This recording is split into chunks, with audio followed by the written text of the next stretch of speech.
മദീനയിൽ ഒരു ജൂതനുണ്ടായിരുന്നു. ബാങ്ക് വിളി കേട്ടാൽ അദ്ദേഹത്തിന് കലി കയറുമായിരുന്നു. അഷ്ഹദു അന്ന മുഹമ്മദ് റസൂലുള്ളാഹ് എന്ന് പറയുന്നത് അയാൾക്ക് സഹിക്കാനേ കഴിഞ്ഞിരുന്നില്ല. ഇത് കേൾക്കുമ്പോൾ അയാൾ ഇങ്ങനെ പ്രതികരിക്കാൻ തുടങ്ങി: ഈ വ്യാജം പറയുന്നവനെ അള്ളാഹു കരിച്ചു കളയട്ടെ. പക്ഷേ ഈ തമാശ ഏറെ നീണ്ടു നിന്നില്ല.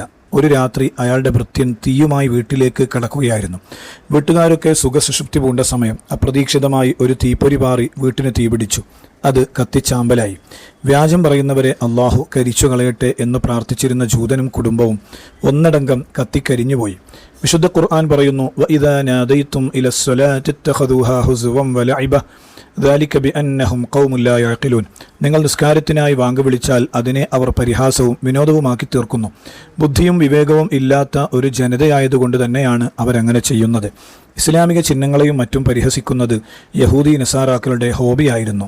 ഇസ്ലാമിക ചിഹ്നങ്ങളെ പരിഹസിക്കുന്ന വ്ളോഗർമാർ, ലേഖകന്മാർ, കലാകാരന്മാർ, പ്രാസംഗികന്മാർ എന്നല്ല എല്ലാവർക്കും അതുപോലെ അതിൽ ആനന്ദം പൂണ്ട് കേട്ട് രസിക്കുന്നവർക്കുമെല്ലാം ഈ ആയത്തിൽ ശക്തമായ താക്കീതുണ്ട്.